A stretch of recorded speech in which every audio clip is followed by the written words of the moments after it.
Student, today we will discuss about contribution of DV part 2 under the subject of philosophical basis of education. In last video we have done the education philosophy of DV. Now we will discuss about contribution of DV to educational philosophy. So first one is aims of education. So aims of education क्या थे DV के? First one is proximate aim. जो तत्कालीन उद्देश्य थे उसमें आ जाता है प्रॉपर एडजस्टमेंट. सबसे पहले कि उचित समायोजन. किसी व्यक्ति के सामने जो मुख्य समस्या आती है वो है एडजस्टमेंट की, और हमें बच्चों को ऐसी शिक्षा प्रदान करनी चाहिए जो उसको समाज में एडजस्टमेंट प्रॉपर सिखा सके. Rich and better present life, खुशहाल और उत्तम वर्तमान जीवन जीने के लिए भी बच्चे को ऐसी एजुकेशन हमें प्रोवाइड करवानी चाहिए. अल्टीमेट एम्स क्या आ जाते हैं? According to John Dewey, the ultimate aim of all educative process is growth, more growth and still more growth. विकास करना ही जो है वो अंतिम उद्देश्य है. Next is curriculum. The first one is principle of utility, जो उपयोगिता का सिद्धांत है. अकॉर्डिंग टू डीवी, बच्चे के लिए पाठ्यक्रम जो ऐसा होना चाहिए जो उसके लिए बेनिफिट हो. ऐसे विषय शामिल करने चाहिए जो उसकी रोज़ाना की ज़िंदगी की समस्याओं का हल कर सकें और सोसाइटी में उसको उसकी उपयोगिता हासिल हो. प्रिंसिपल ऑफ फ्लेक्सिबिलिटी, लचकीलेपन का सिद्धांत. पाठ्यक्रम जो है वो लचकीला होना चाहिए, वो कठोर नहीं होना चाहिए और बच्चे की रुचियों और प्रवृत्तियों के अनुकूल होना चाहिए. Next is principle of child's experiences, बच्चे के अनुभव का सिद्धांत. पाठ्यक्रम ऐसा होना चाहिए कि बच्चे के जो पूर्व अनुभव हैं उससे संबंधित होना चाहिए और नवीन अनुभवों के विचारों में डेवलपमेंट होनी चाहिए. सो पाठ्यक्रम जो है वो एक्सपीरियंसेस बेस्ड होना चाहिए.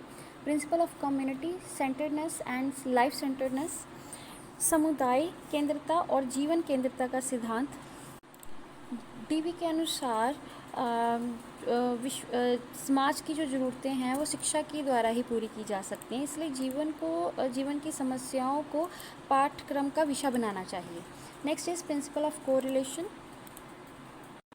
जो सहसंबंध का सिद्धांत है. उसमें डीवी का विचार है कि पाठ्यक्रम के जो अलग अलग विषय हैं उसमें सहसंबंध होना चाहिए, कोरिलेशन होना चाहिए, उनको अलग अलग नहीं करना चाहिए, संयुक्त रूप में पेश करना चाहिए. Next is methods of teaching. क्या है method of teaching? According to Dewey, principle of child's interest, बच्चे की रुचि का सिद्धांत जो है उसमें डीवी ने बहुत जोर दिया है.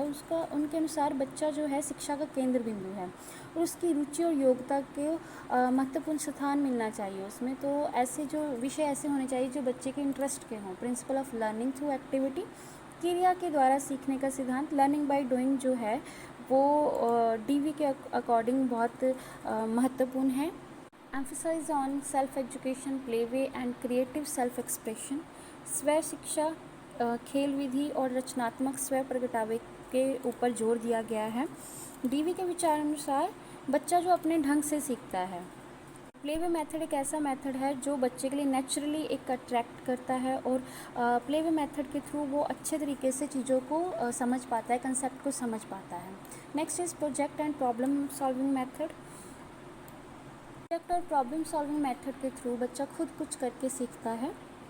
इसमें कुछ उसके स्टेप्स हैं प्रोजेक्ट मेथड के, जैसे providing a situation, choosing a project, planning, executive, judging and evaluation. Next is discipline कैसा होना चाहिए? According to Dewey, social discipline होना चाहिए. बच्चा जो है उसमें सोशल डिसिप्लिन के ऊपर उन्होंने जोर दिया है. सोसाइटी में कैसे उसने अनुशासित रहना है, ये इस चीज़ के ऊपर एम्फसाइज़ किया गया है according to Dewey. Next is freedom of the child, बच्चे की स्वतंत्रता के ऊपर ज़्यादा उन्होंने जोर डाला है. उनके अनुसार बाहरी अनुशासन को हम थोप नहीं सकते, बच्चों के अंदर से वो चीज़ आनी चाहिए. सेल्फ जो डिसिप्लिन है वो क्रिएट होना चाहिए. Dewey's view on an ideal school. John Dewey का आदर्श स्कूल के बारे में ये विचार है कि बच्चा अपने अनुभवों के द्वारा सीखता है. और according to Dewey, the school is simply that form of community life in which all those agencies are concentrated that will be most effective in bringing the child to share in the inherited resources of the race and to use his own process for social end. Thank you so much.